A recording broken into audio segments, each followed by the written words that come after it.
지난 두 시간에 이어서 예수 그리스도의 나심은 이러하니라, 그리스도의 나심은 이러하니라, 그렇게 말씀을 드렸고, 오늘 2장은 예수 그리스도의 역사적인 나심과 하나님의 역사하심으로 그리스도가 칭하게 되심이 어떻게 일어나서 우리가 나사렛 예수라 그렇게 불러야 되는가라는 것을 좀 말씀을 드리려고 합니다. 오늘 2장 본문은 크게 나누면 한 세 부분으로 나눌 수가 있어요. 세 부분으로. 첫 번째 부분은 뭐냐 하면 예수라는 이름도 몰랐던 유대인의 박사들, 동방의 박사들이 유대인으로 왕으로 나신 이가 어디 있느냐 그렇게 물으면서 왕궁으로 들어가 버렸어요. 여러분, 우리가 하나님의 말씀을 읽으면서 유대인의 왕들이 점성술을 하는 그 별을 보고 점을 치는 사람들이 왕이 태어났다는 별을 바라보고 왕궁으로 들어가 버렸다. 이건 엄청난 실수입니다. 이해가 가세요? 왜 실수인지? 헤롯이 번연히 살아있는데, 헤롯이 유대의 왕으로 살아있는데 그 왕궁에 들어가서 박사들이 왕이여 유대인으로 왕으로 나신 이가 어디에 있느냐라고 물었다는 이야기는 엄청난 실수인 거죠. 잘못 간 거예요, 사실은. 그렇다면 별이 잘못 인도했는가? 아니요. 바르게 인도한 거죠. 바르게 인도했습니다. 근데 이제 미가서 5장 2절을 인용해서 마태가 기록을 하는데 이 부분을 잠시 좀 설명을 해드리겠습니다. 헤롯 왕이 지금 살아 있는데 왕이 태어났다라는 것을 알리는 별이 떴어요. 그래서 별을 보고 연구하는 자들이 그 별을 보니까 새로운 왕이 태어났구나.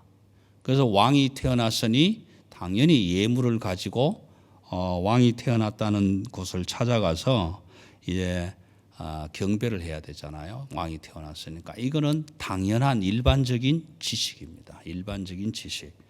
여러분, 저와 여러분이 만약에 하늘의 별을 보고 저 별이 이상하구나. 어느 곳에 왕이 태어났구나.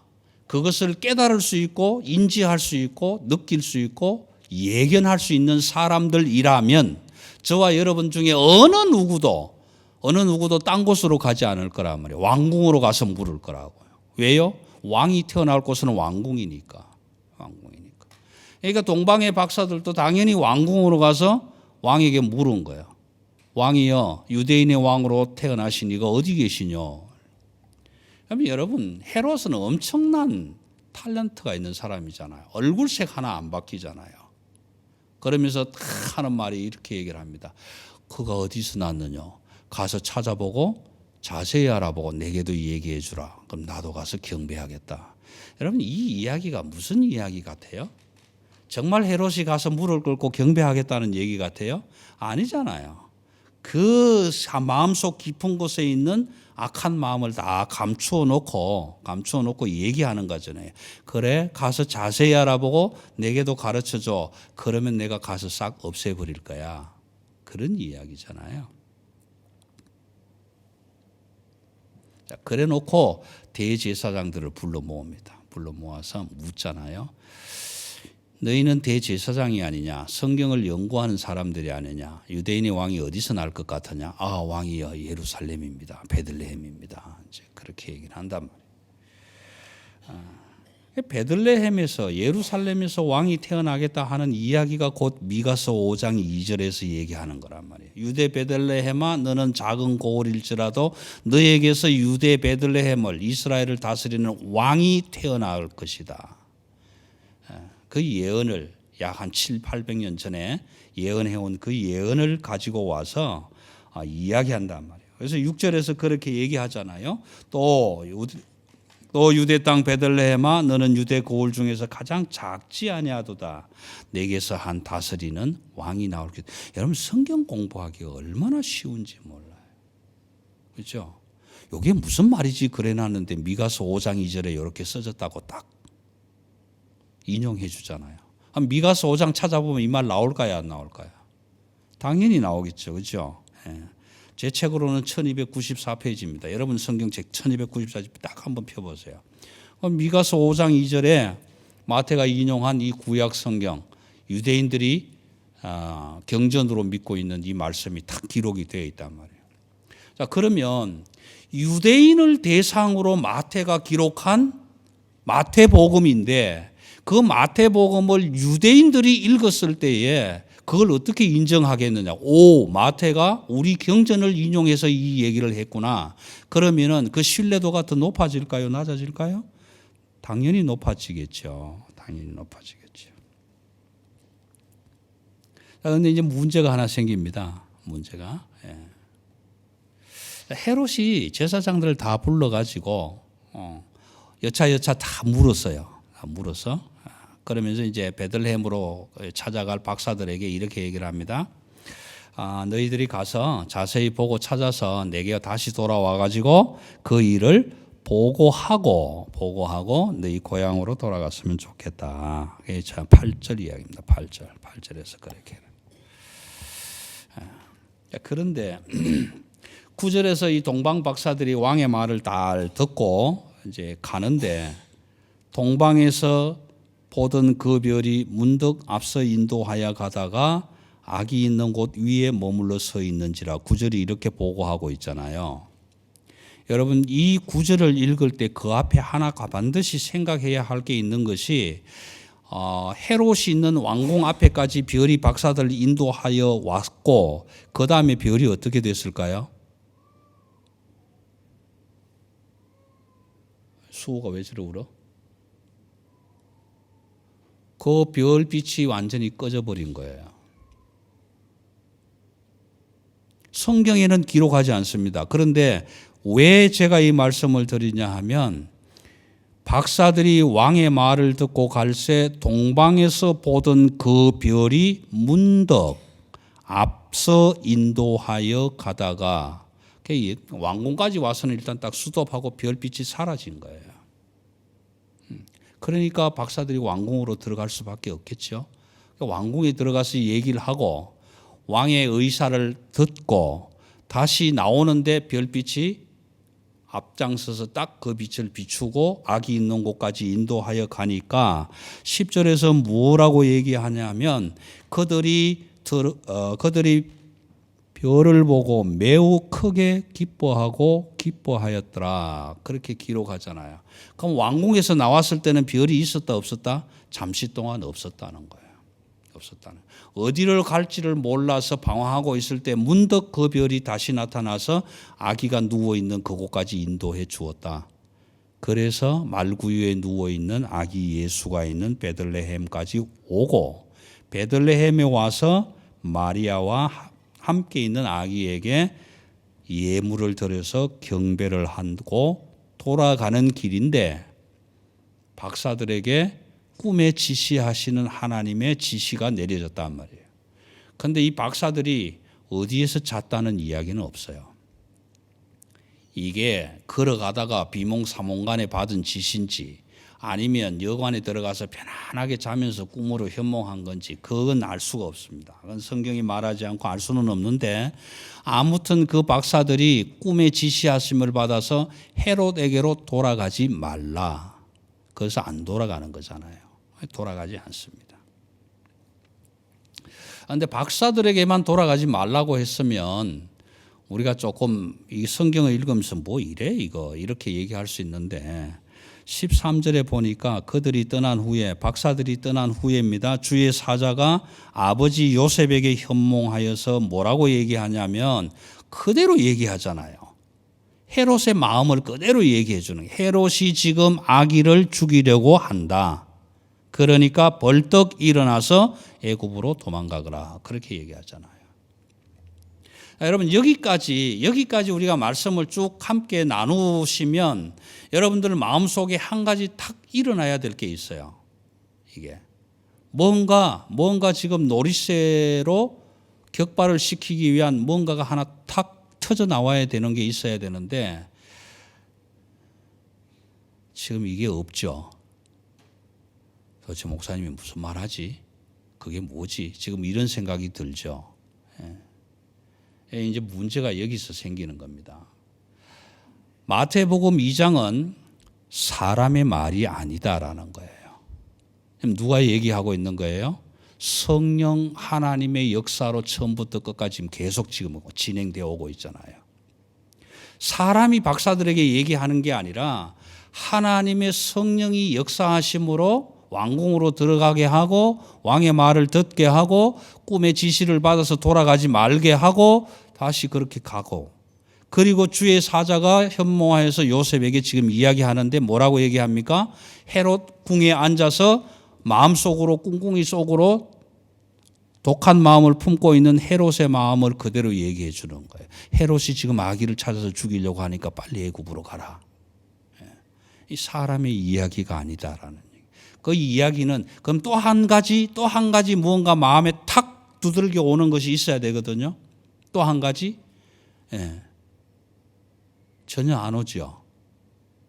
도대체 목사님 뭘 얘기하려고 하나. 그럼 또 한 가지 탁 치고 나와야 하는 게 뭐냐 하면은 아하, 이것이 하나님의 계획하심이구나라는 거예요. 계획하심이구나. 그러니까 요셉이 벌떡 일어나서 아기를 데리고 애굽으로 갑니다. 애굽에 가서 애굽에서 헤롯이 죽기까지 거기에 있었다. 15절에서 그렇게 기록하죠, 마태가. 왜 헤롯이 죽기까지 거기에 있었을까? 당연히요. 아기를 살리기 위해서는 있어야 되는 거잖아요. 아기를 살리기 위해서는 있어야 되는.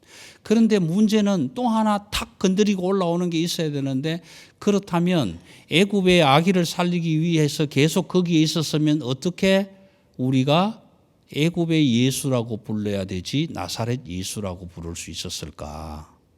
그렇죠? 그래서 애굽에 있는 아들을 내가 불러내었다라는 말씀이 당연히 인용되겠죠.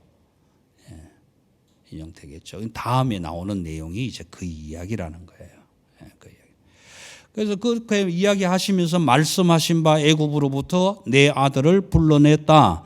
그렇게 하면서 뭘 인용하냐 하면 호세아서를 인용한단 말이에요. 호세아서 11장 1절을 인용한다. 그러면 호세아서 찾아가면 이 말씀 또 기록 나오겠죠.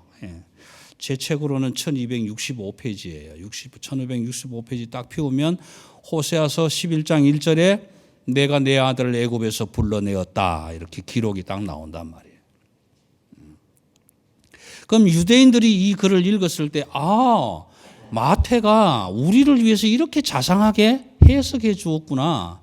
그러면 그 예수, 나사렛 예수가 하나님이 보내신 예수 그리스도 메시아구나 해야 되는데, 유대인들이 믿어요, 안 믿어요? 안 믿는 거예요, 아직도 안 믿는 거예요. 아직도 예수가 와야 된다는 거예요.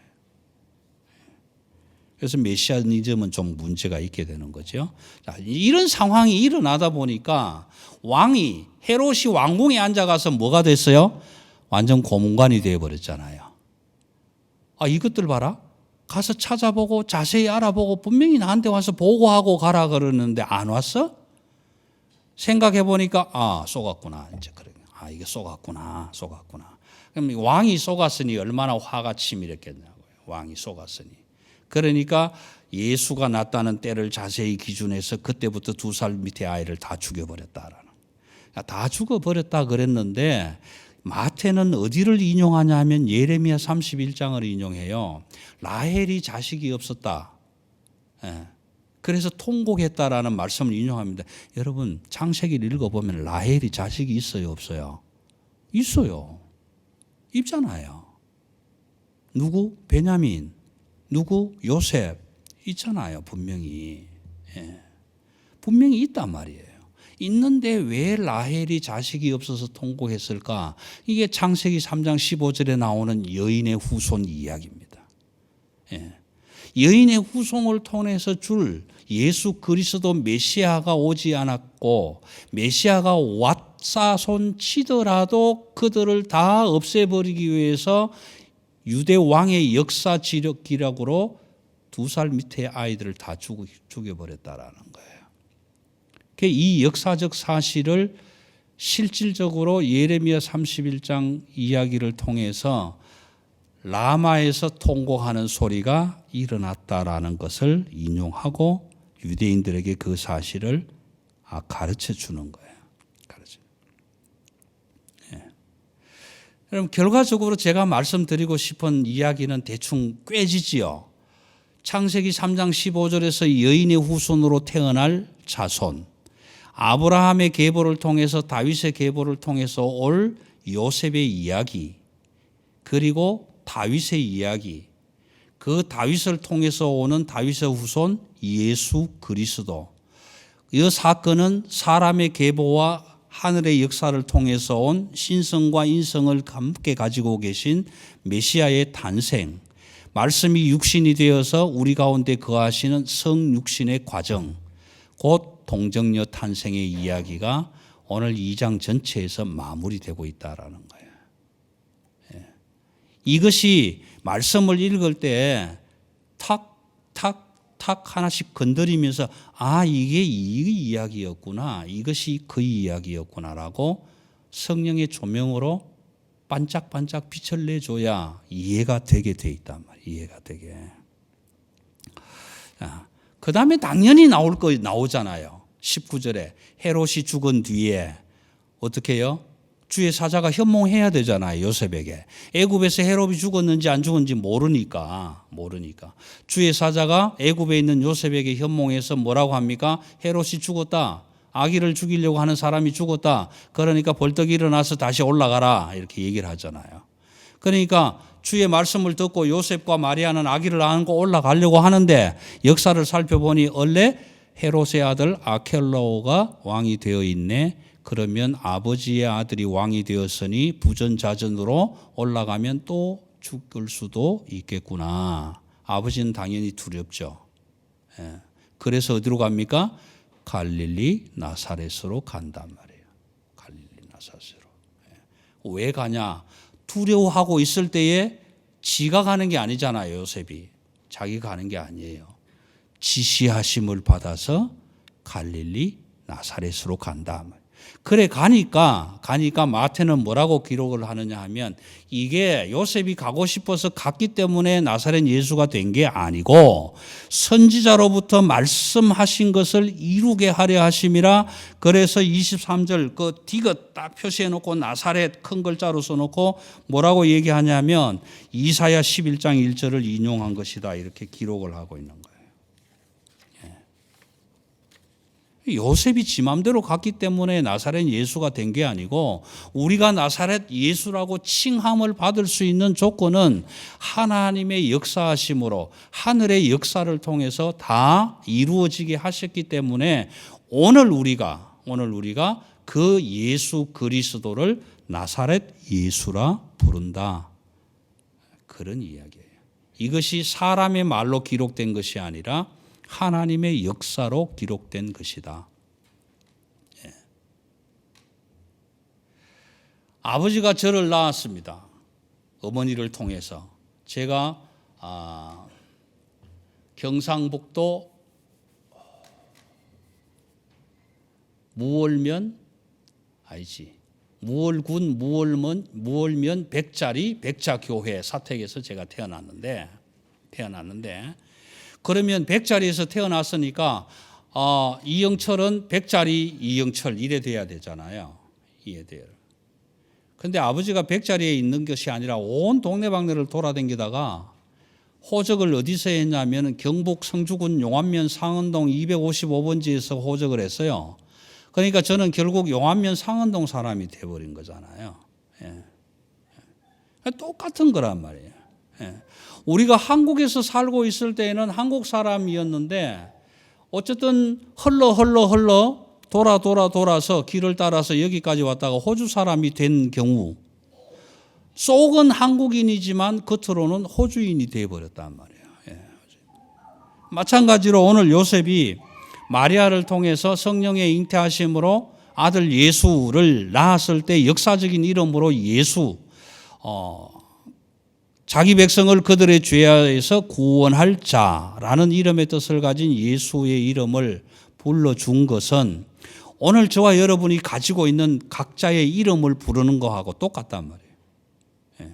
아버지 어머니를 통해서 이름을 불러주었으니까 내 이름은 영철이고 우리 아들 이름은 예찬이고 예찬이 아들 이름은 뭐라고 또 짓겠죠. 이 역사적인 이름이 된단 말이에요. 역사적인 이름이. 그런데 어느 날 밤에 아들 녀석이 부부가 어떻게 아이를 만들려고 준비를 했는데 하나님이 갑자기 역사하셔서 사랑하는 아들 예찬아 아이가 태어나거든 이름을 종찬이라고 지어라. 그러면 그 종찬이라는 이름은 아버지가 지어준 이름이 아니라 누구 이름? 하나님의 역사로 지어진 이름이란 말이에요. 그러니까 요셉은 예수라고 이름을 지었지만 역사적인 이름을 지었지만 그리스도라는 칭함은 하늘의 역사로 일어난 것이다.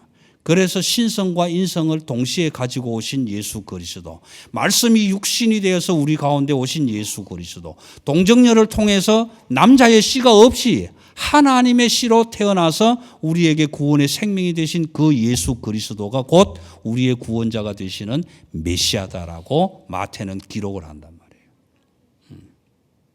엄청난 중요한 내용이다. 사실은 이게 굉장히 중요한 내용이다.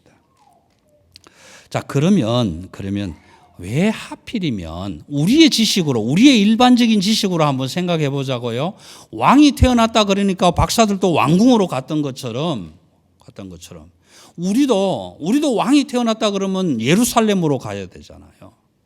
예수가 왕으로 태어났다면 예루살렘 성에서 태어나야 당연한 것 아니에요? 그런데 이상한 베들레헴 말구유에서 말먹이통에서 태어났다, 이게 말이 되냐고.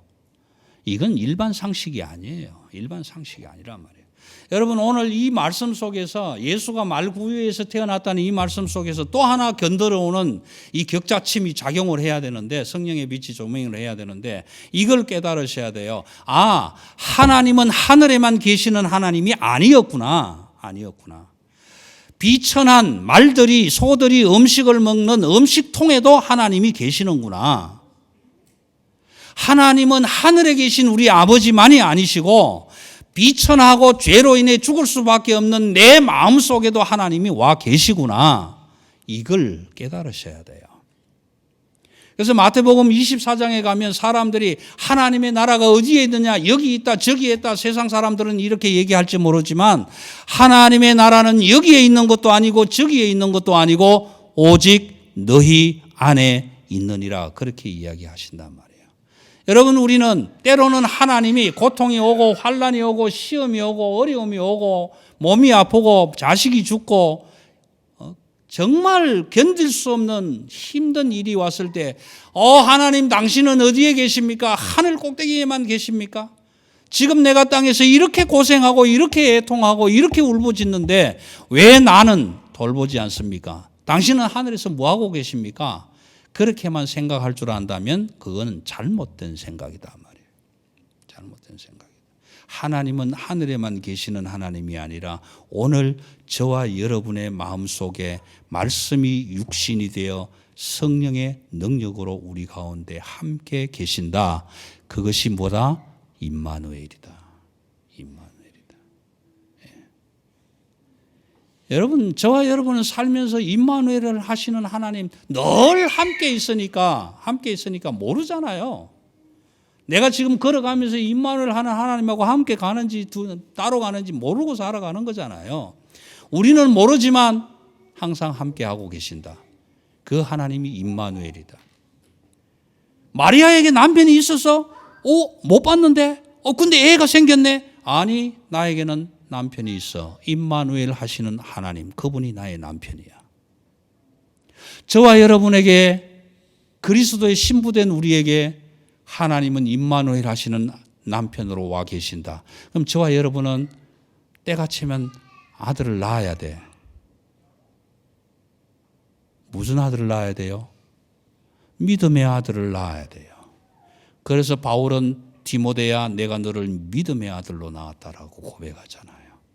여러분, 우리가 하나님을 믿고 하나님을 아버지로 부르고 하나님을 나의 부로 신랑으로 섬기고 살아가는 사람이라면 때가 되면 사람들은 나에게 남편이 있는지 없는지 모를지라도 때가 되면 어떻게 해요? 태어나야죠, 아이가.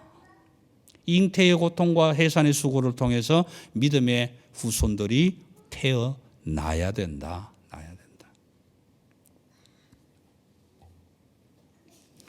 시간이 조금 많이 갔는데요. 이거 하나만 말씀드리고 마칠게요. 우리 삶 속에는 주류의 삶이 있고 비주류의 삶이 있습니다. 비주류의 삶이 있어요. 여러분, 나는 자연인이다라는 프로그램 보시죠? 안 보세요? 안 보시구나.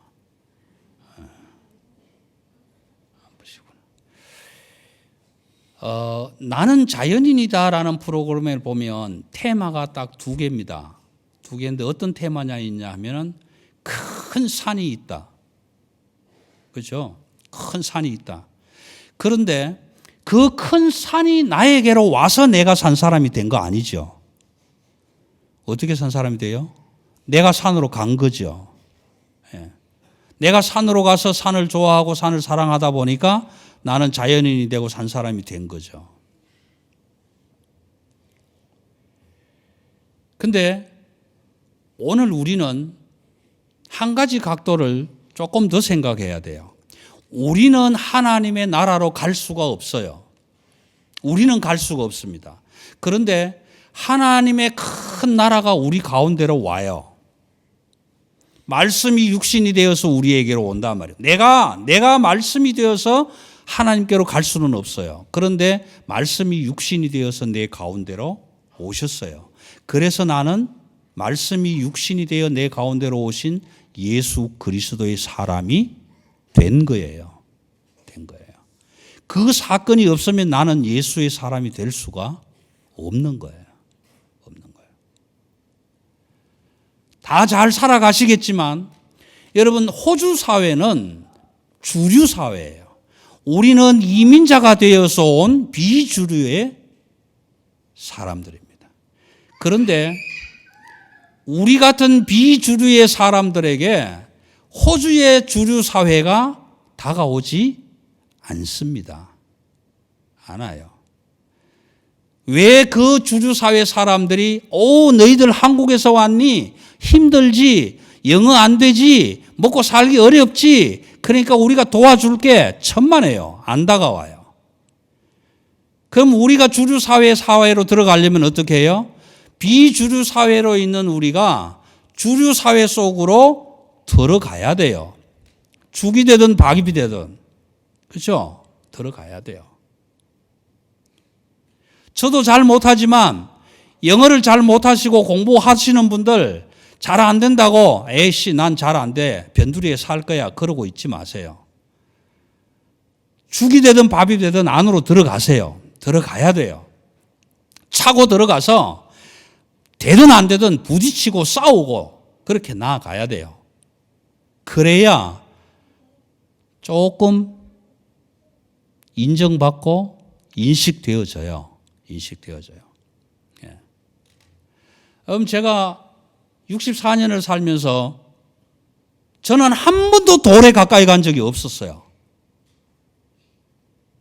뭐 예수님은 산 돌이다 그러지만 저는 예수님이 산 돌이고 우선 둘째치고 돌한테 가까이 간 적이 한 번도 없었는데 어느 날 갑자기 그놈 돌이 내 안에 쑥 들어왔더란 말이에요. 예. 그게 9mm나 돼도 크게 들어와 있단 말이에요. 몰랐어요. 이게 언제 들어왔는지도. 근데 그게 되게 아프게 하더라고. 여러분, 비주류가 되면 주류 사회 안에 들어가면 되게 아파요. 영어가 안 돼서도 아프고 말이 안 돼서도 아프고 뭔가 제대로 안 돼서도 아프고 그래 아파요. 그런데 아파도 아픈 척 안 하고 그냥 조용히 묵묵히 있으면 존재감을 상실해요. 그런데 이 9mm밖에 안 되는 게 안에서 그냥 뒤집고 뒹굴고 용솟음을 치니까 온 사람을 그냥 막 잡듯이 아프게 만들더라고요. 예. 그러니까 주류 사회에서 알아주는 거예요. 이제 너 아프냐? 그러니까 치료해주고 약 주고 언제 수술하자 그러고 막 이제 그러잖아요. 예, 그런 스케줄 안에 지금 제가 들어와 있단 말이에요. 예, 특별히 오늘 이 아침에 우리 수호 삼촌한테 부탁하는데 영어 공부하면서요 안 된다고 좌절하지 마세요. 낙심하지 마세요. 포기하지 마세요.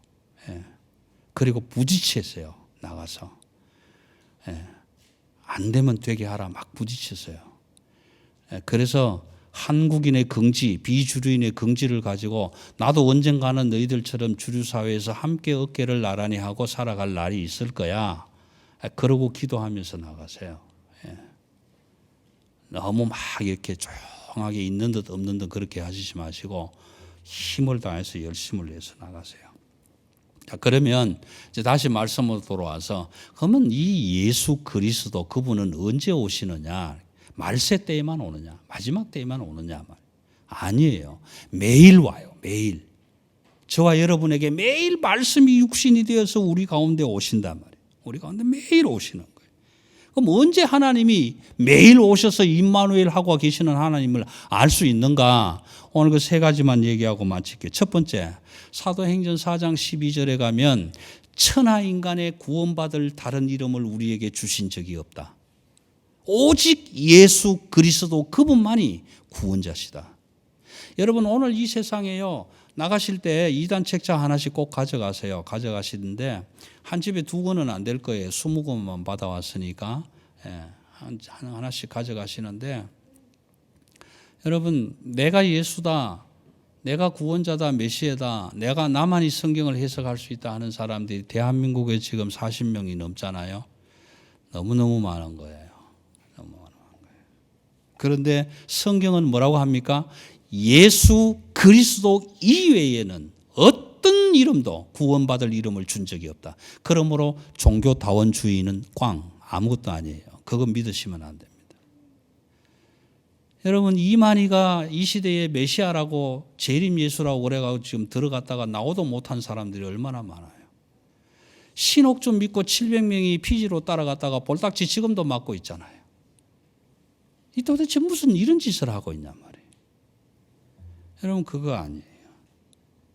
하나님은 언제 임마누엘 하신다? 천하 인간의 구원받을 다른 이름을 주신 적이 없다. 내게는 오직 예수 그리스도 그분만이 나의 구원자시다. 고백할 때 임마누엘 하신다. 두 번째, 누구든지 주 예수 그리스도의 이름을 부르고 영접하는 자 그에게는 멸망하지 않고 영생을 얻게 하시리라. 요한복음 3장 16절에서 말씀하시죠. 그 외에는 없습니다. 그럼 세 번째 한 가지는 중요합니다. 우리가 하나님의 나라가 주류사회라면 우리는 비주류사회라고 할 때 우리가 어디로 들어가야 돼요? 하나님의 나라인 주류사회로 들어가야 돼요.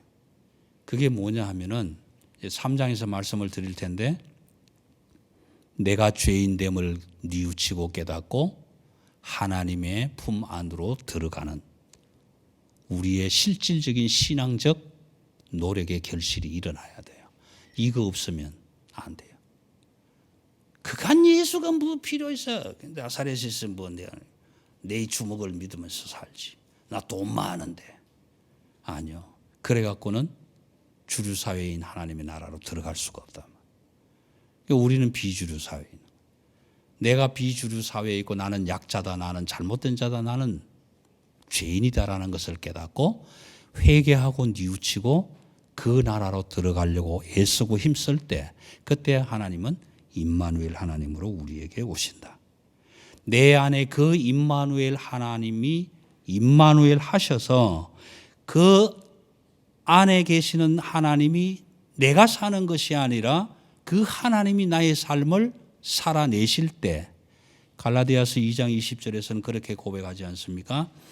내가 예수 그리스도와 함께 십자가에 못 박혔나니 이제는 내가 사는 것이 아니요 내 안에 들어와 사시는 예수 그리스도 그분의 사심으로 말미암아 사는 것이라.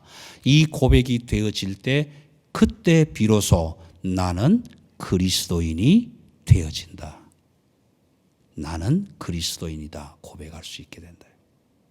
여러분 산이 아무리 좋아도 저 바닷가에서 나는 산 사람이다 그렇게 해서 산 사람으로 인정받지 못하잖아요. 산이 좋으면 보따리 짐 다 싸짊어지고 산속에 처박혀서 거기서 죽이 되든 밥이 되든 살고 있을 때 자연이다 산 사람이다 얘기해 주지. 아니 바닷가에 서서 산 사람이다 그러면 누가 인정해 주겠냐고요. 오늘 저와 여러분이 나는 그리스도인이다 고백하실 수 있다면 이 세 가지가 일어나야 합니다. 천하인간의 구원 얻을 다른 이름을 주신 적이 없다. 오직 그 이름 예수 그리스도를 부르고 영접하는 자 곧 구원을 얻을 자. 그리고 나는 그 예수 그리스도 앞에서 죄인임을 고백하고 주님 아니면 나를 구원할 자가 없습니다. 고백할 때 그때 비로소 저와 여러분은 나는 그리스도인이 되었다고 고백하게 되어질 것입니다. 기도하십시다.